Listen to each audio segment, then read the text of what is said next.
You're listening to the Ready or Not podcast with me, Mabel Golden, a podcast all about exploring living intentionally and building a life that you love. And I'm very excited because I have my sister on my podcast today, which is a first, isn't it? Hello, everyone. This is Edie. This is my sister Edie. And you might have seen her on my story and my YouTube channel, like literally every day this week. I've been featuring for a year. Been featuring. But we've never done a podcast episode, which is quite nice. In fact, we've never really done like a sit-down video for YouTube either. No, this is definitely the most formal style. It's very it feels formal, doesn't it? We're like, but that's okay. That's okay. I'm really excited to talk to you, especially about the themes that we've kind of come up with, because so many people ask me about moving abroad and what it's like living outside of the UK. And I was so excited for you this year now that you've had your taste of that, and I'm just excited to dive into that in this episode. So should we get started? Let's get started. Okay, great. So I want to start by asking you, what drew you to studying in Copenhagen, and can you introduce that kind of era of your life? Because obviously everybody knows my journey and that I moved to Dubai when I was 19, but introduce kind of where you're at and let the viewers know. Yeah, okay, perfect. So first, some context. I'm 21 years old. I'm a student at University of the Arts London, and I recently went on an exchange program to study in Copenhagen for 6 months. So I just got back in January. So this opportunity actually came around really suddenly, in that it wasn't very publicised at the university, these exchange programs. You know, I'd not really heard that was an option available. A done thing, yeah. I think it's weird, by the way. I find really odd because it's such an amazing thing. Obviously, I'd heard of taking a year out and going to a different country, but I think what puts a lot of people off is that extends your degree by a year if you need a year to go somewhere else. Mm-hmm. So it's a really good opportunity that I got to go somewhere for 6 months, and it just is part of my second year. It doesn't add any time on. And I was in a lecture. This was last February, so a year ago, a year and a month ago. And one of my classmates was like, the deadline is tomorrow to apply for an exchange. Like, have you applied? And I was like, no, but I absolutely want to. Yeah. I had no idea where the locations were or like what the course was or anything. So it was a very sudden decision on my part because I had not been really well informed about it. But I knew that I would love to go on an exchange. I love to travel. I love to meet new people. Yeah. On my gap year, something I really enjoyed was being in a group of people from all different countries, all coming together and like sharing life experience and getting to know each other. Yeah. So I knew that I felt comfortable that it would be something I would enjoy. Yeah. Which is why I was able to kind of try and make it off the cover. Decision. Jumped at the chance. Yeah. The 3 locations that were available to us were Copenhagen, Toronto, and Stuttgart in Germany. And you just had to order them by your favourite.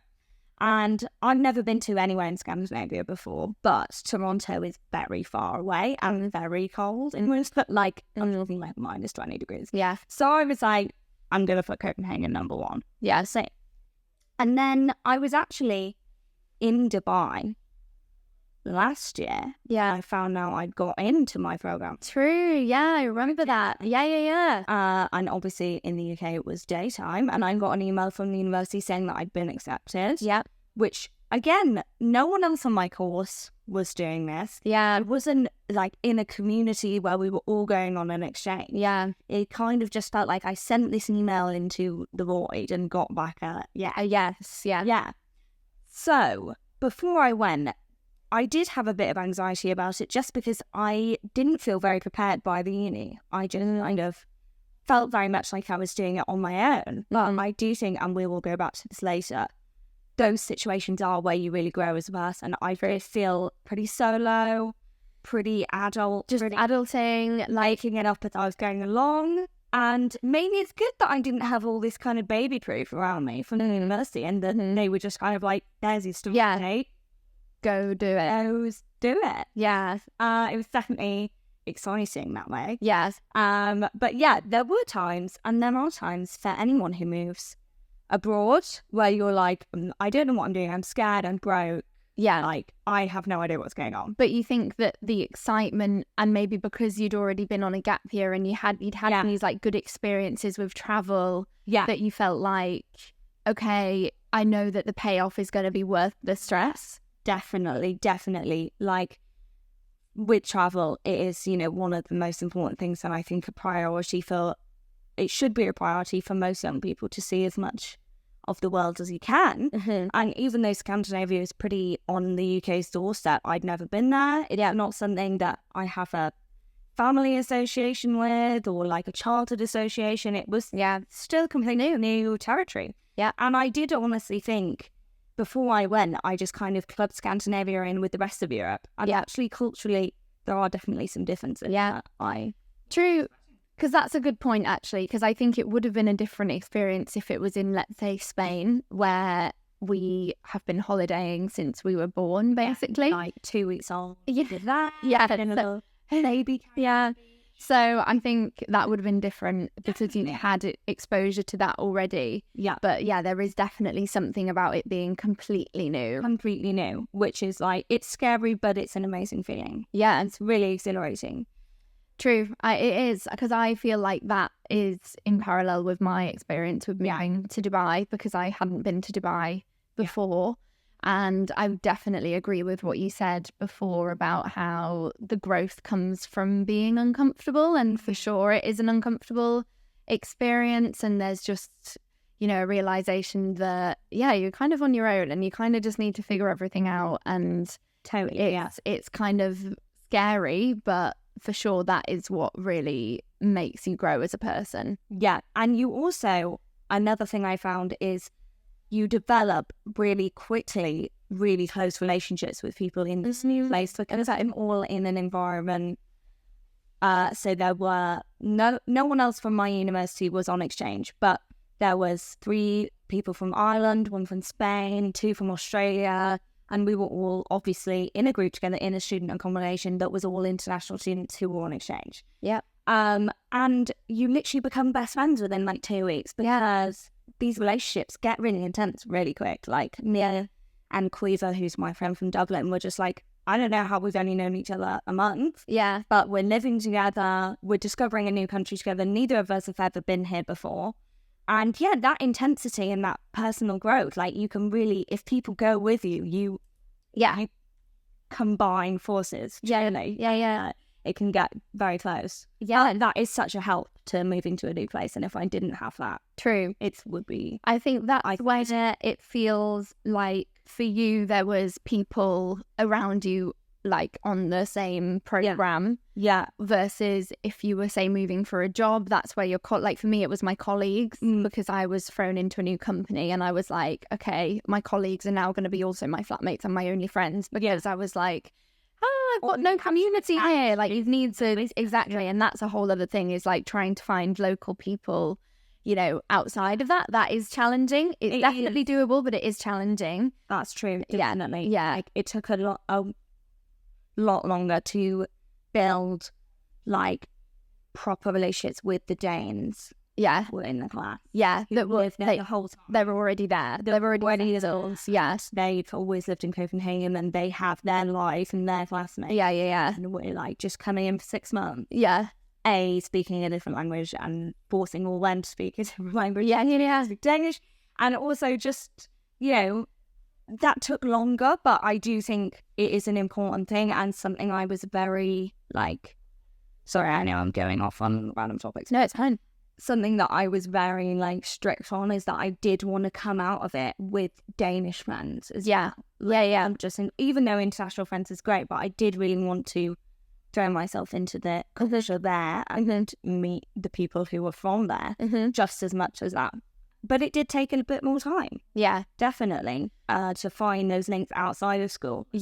And it takes a lot of putting yourself out there. And what do I mean by putting yourself out there? Well, it does take elements of self-confidence. People are often find it difficult, I think, to make friends because there's this element of like laying yourself and presenting yourself in public view, and that can feel really scary. Whereas when we leave school and when we leave like more the situations that we're used to where we're kind of forced to, you know, I think like primary school, secondary school, you know, clubs, you're just forced to socialize. But as soon as you hit adulthood, you're kind of not forced anymore.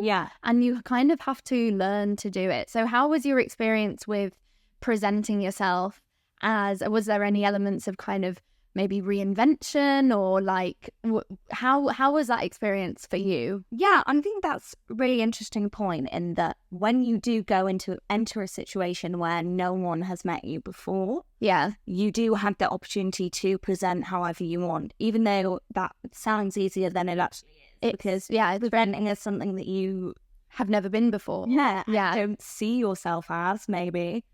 Pretty difficult. It's kind of like if you've ever like hung out with a friend so many times, but then you see them like hang out with their mum and they're like either really rude to their mum or like or they're just like or they're like with their, you know, like a different group of friends and they're actually like making loads of different jokes or something. It's like playing into a different role.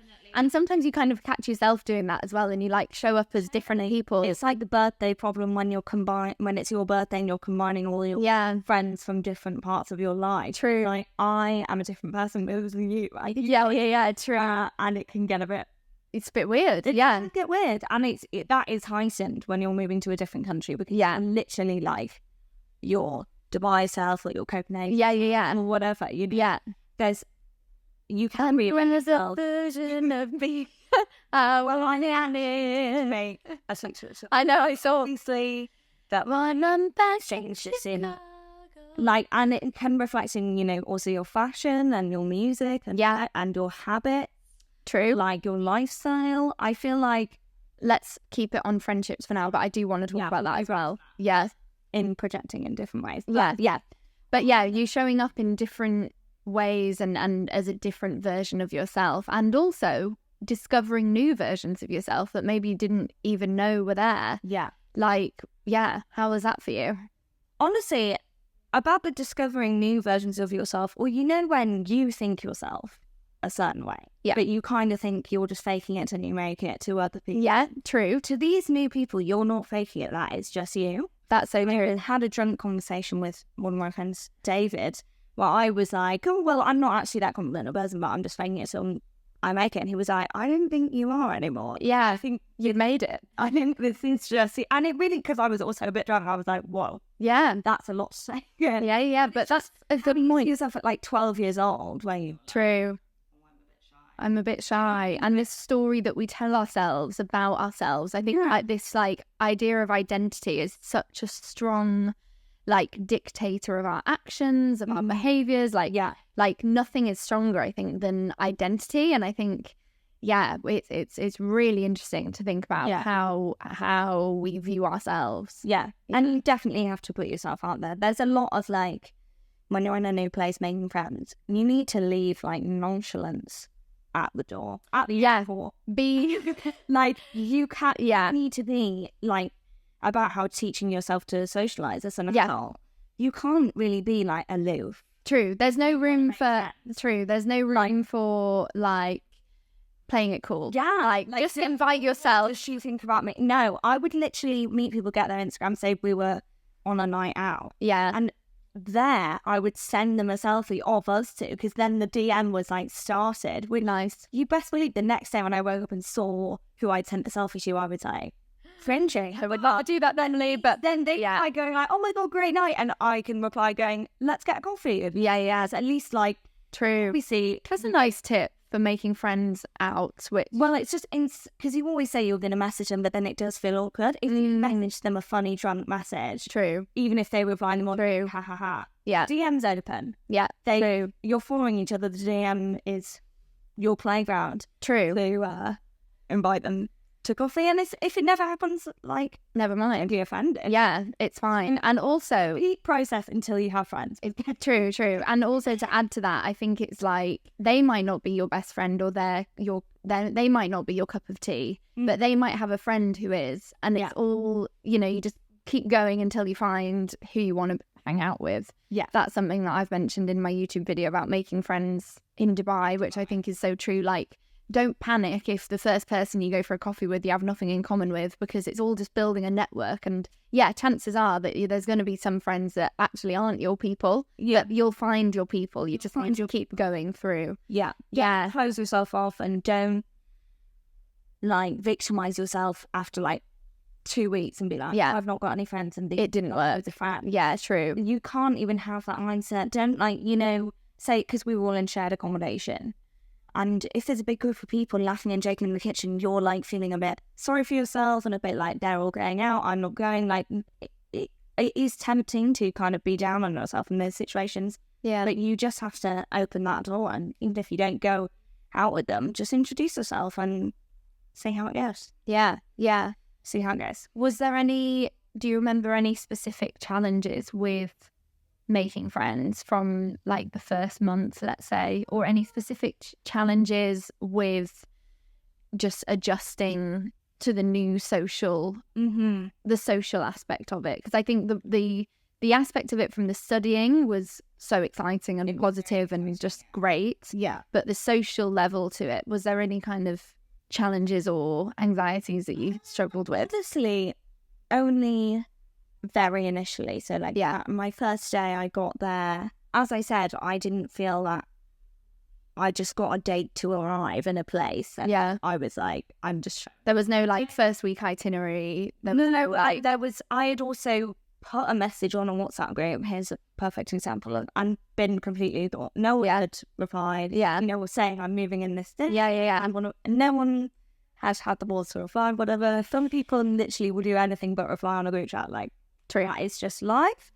But it meant that I didn't have anyone there that I'd even interacted with, like online conversation with. Yeah. So then we had a little meeting about like the rules at the housing, and that was like scary. And everyone was in little groups. Lots of people were speaking not English. So I didn't want to go over and be like, hi, and force them all to speak English if there's like a little group of 3 speaking in German and then 4 girls speaking in Spanish. And I was like, sorry. For people not that was visually awkward. It was awkward pose. Awkward lemon pose. And that was really scary. And I remember after the meeting, I just ran to my room and called my boyfriend. I was like, and they all married, like the people all know each other already.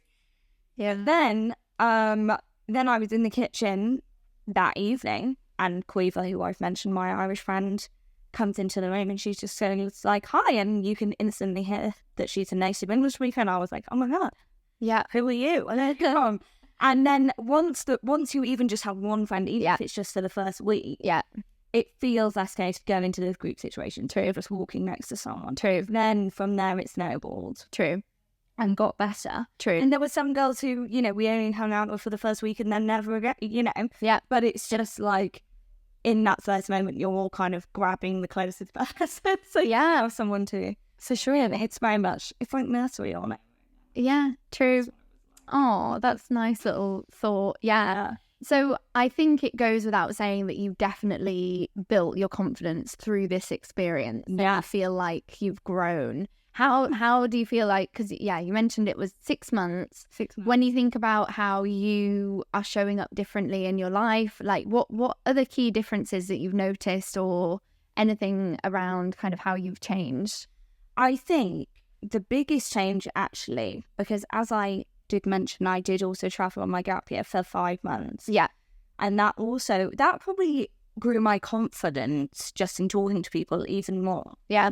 But I think this wasn't just backpacking, getting drunk, spending all your money. This was moving. True. Living, routine, studying, having a visa to sort out, having finances to sort out. Like, do you know what I mean? Yeah. And I think definitely I learned more responsibility on this. Yeah. This one. Versus the social confidence that she maybe got traveling. But obviously it developed in a whole new way. I'm not saying that didn't grow as well. But I just think it was also backed up with this, like, okay, if you actually don't take your stuff seriously, you are going to end up in a bad situation. Yeah. If you need to actually be responsible when you're moving to a new country. because you can't just leave it super last minute. Like, I didn't pack up to leave for Copenhagen until literally like 3 days before. It's really bad. Yeah, Like, that is last minute. it was like, I'm moving to a different country and like, Yeah, nothing's in boxes, nothing, what's going on, didn't have a visa, like, yeah, with that situation. Do you know what I mean? yeah. There was some definitely logistical I look back problems. and like cringe at myself. Yeah, It's like, how did I even let myself get in that yeah. situation? But I guess that shows that I've grown in only 6 months. Yeah, And also, this seems like a trivial thing, but it's quite a big thing for me, which Maze will know, is that I'm a lot more clean. okay. Like, wash Tidy. Oh, yeah, respectful. with 11 people Interesting.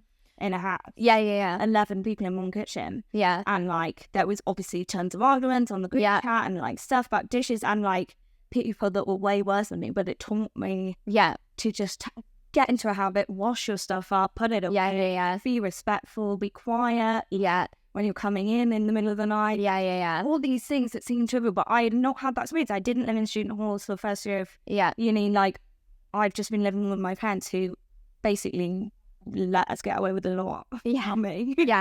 Yeah. That's a really important point. Yeah. That's definitely something I've A bit as kind of been pointed out to me. Like, oh, yeah. a lot better. Yeah. And I look back and I'm like, cringy at how I was just it's so not like no regard.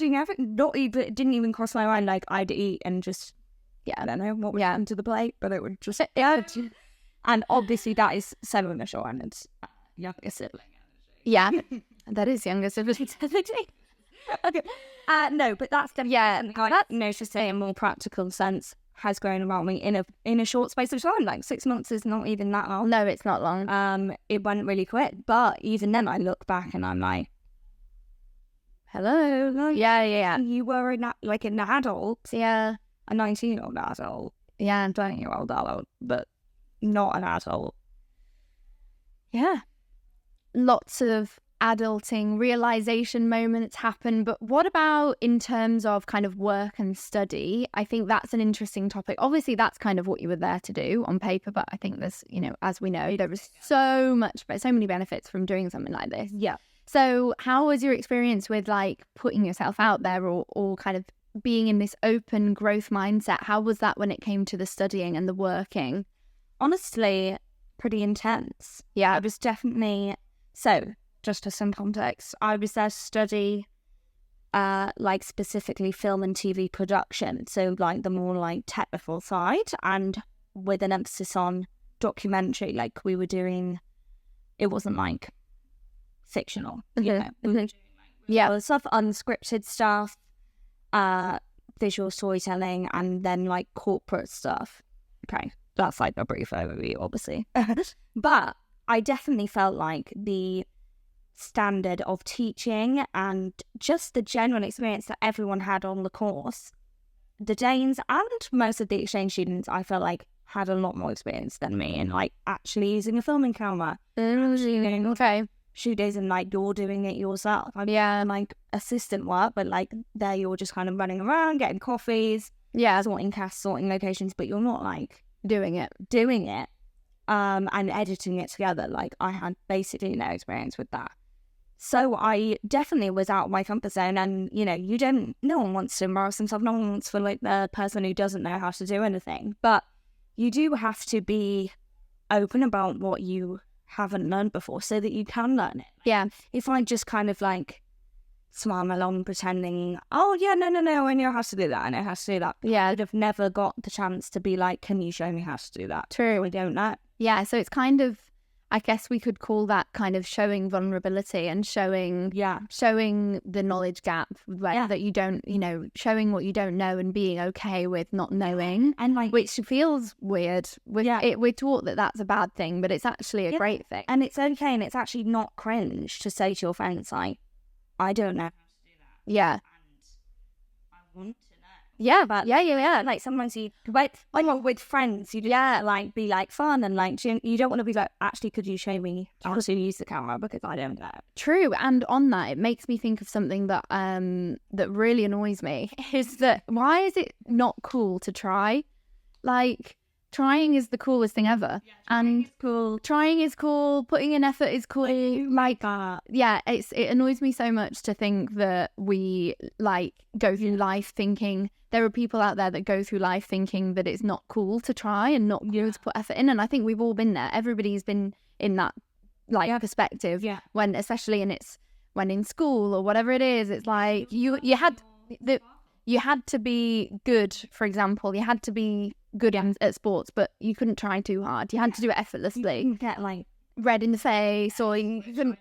Which that's like the sport example. Or you have to be, great at singing and hold a tune, but you shouldn't be belting and be the star. Like you've got to, it's got to just be effortless. It's just bizarre that we have grown up thinking that it's not cool to try, whereas actually it's really cool to try, and trying is gonna do so much for your growth and self-confidence and self-esteem. Yeah. And that's and just being straight up about, it's not embarrassing if you've never been taught something before. Yeah. You just need to see it as an opportunity for learning. And, the Danes, as Scandinavians often are very straight up. Yeah. So that was the thing to adjust to, where they will just be like, you're not good at that. You've not done this. Yeah. Not in a way we would ever speak to each other in. Yeah. But it's not rude. No, it's not rude. It's just, it is what it is. Like, it's very normal for them in group work to be like, oh, well, I know you're not good at that, so I'll do that and you do that. And to just be straight up about your skills. Yeah. And what you still need to learn, and it's all on the table. That was a good, that's really interesting to hear about, the difference in culture as well. Definitely. Is there any other culture shocks that you found like that? Well, there's just some other funny examples. Yeah. So, one of the guys, when we were having, our leaving drinks before Christmas, so I actually went back in January, even though the study in January was online, so it was optional.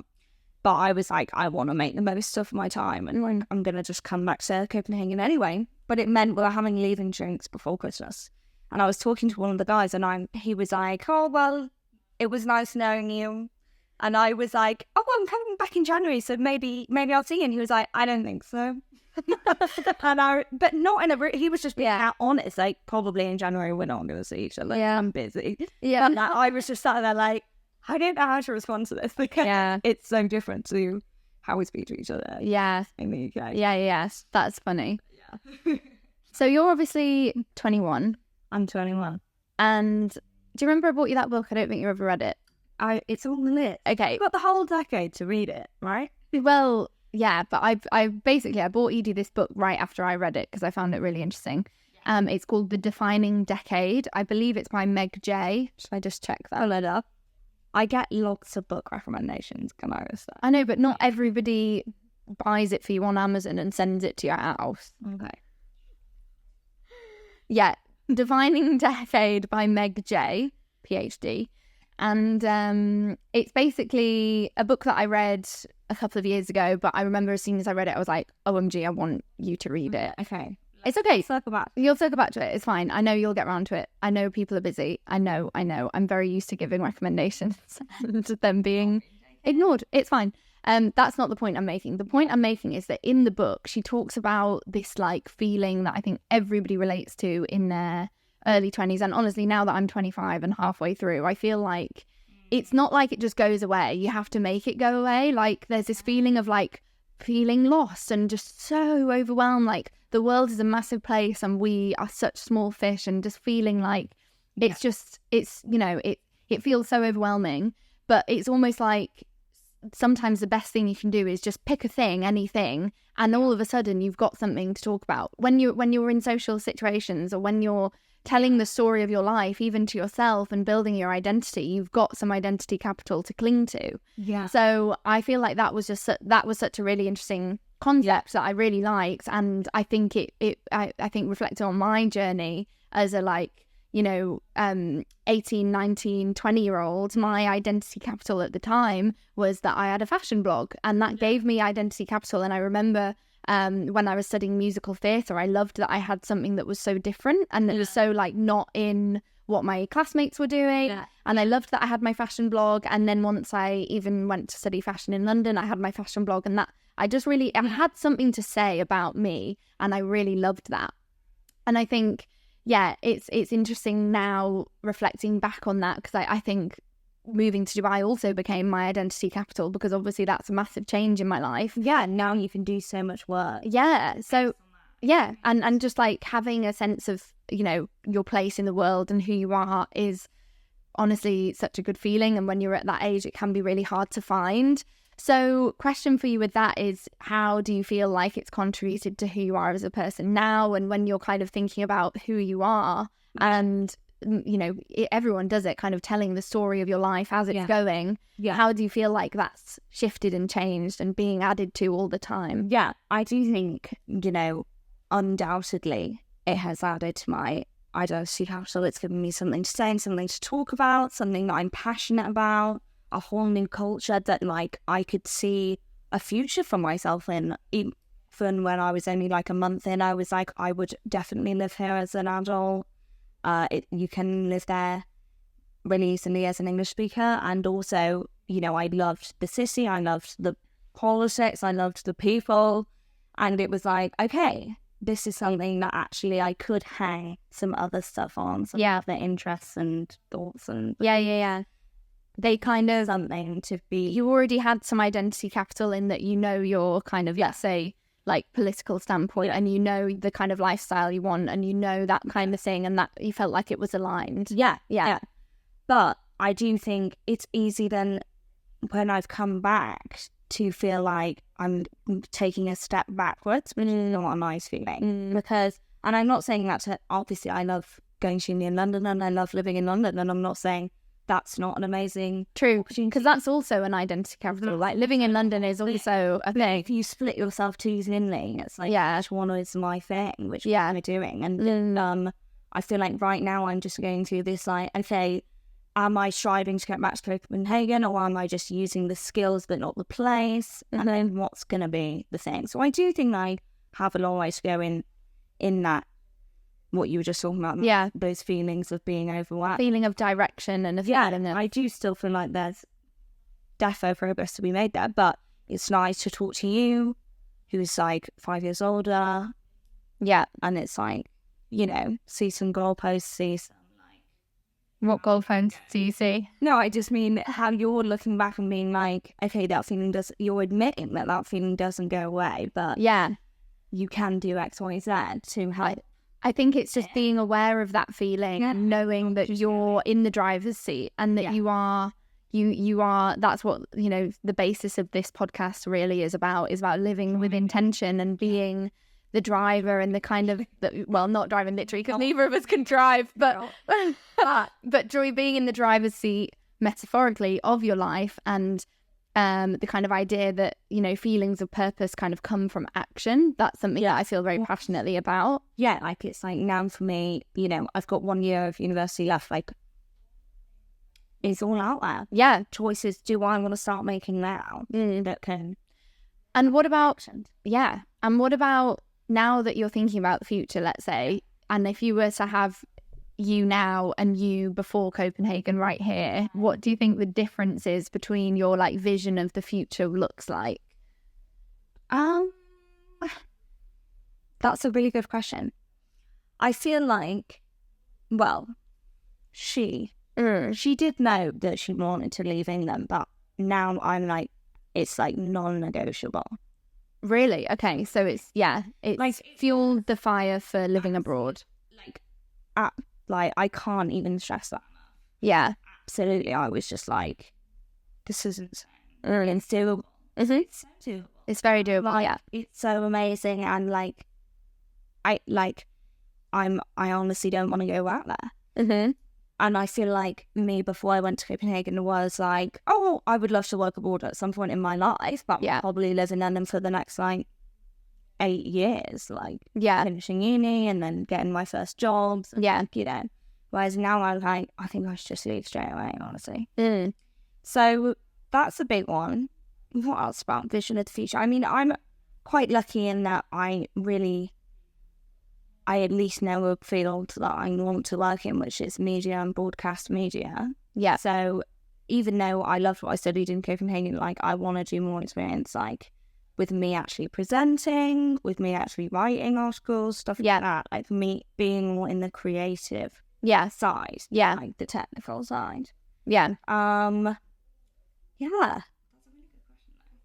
Do you have any advice for anyone that's listening that's maybe considering doing something similar to what you've done? Something maybe studying abroad, maybe they're considering a gap year.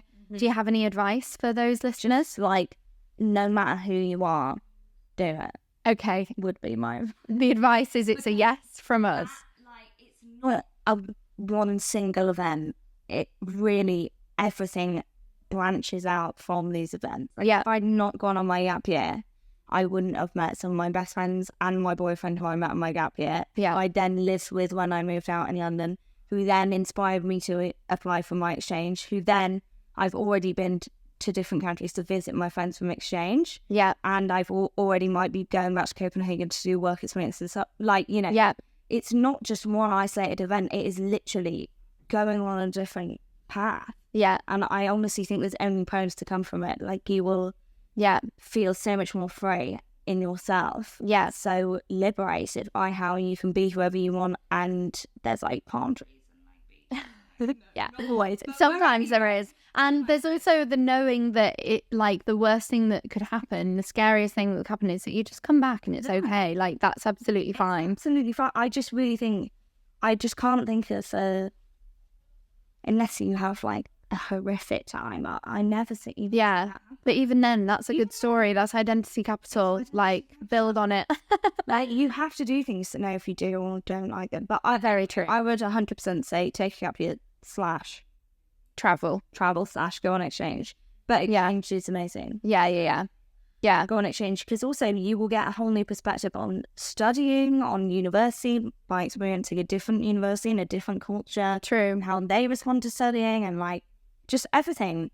It doesn't even just open the door, like the door's blown off. No door. The door's gone. The door's gone. So blow the door off. Blow the door off. It's just an archway for you to walk. Nice. Sorry. And no, that's perfect. And I think that's such a nice takeaway from this episode, and really aligns with the themes of this podcast, that we're all on this journey we're aligned, and we're all on this journey to kind of experience new things. We're learning from those experiences, but we need to put ourselves in those situations. We need to put ourselves outside of our comfort zones, because that's where the growth happens.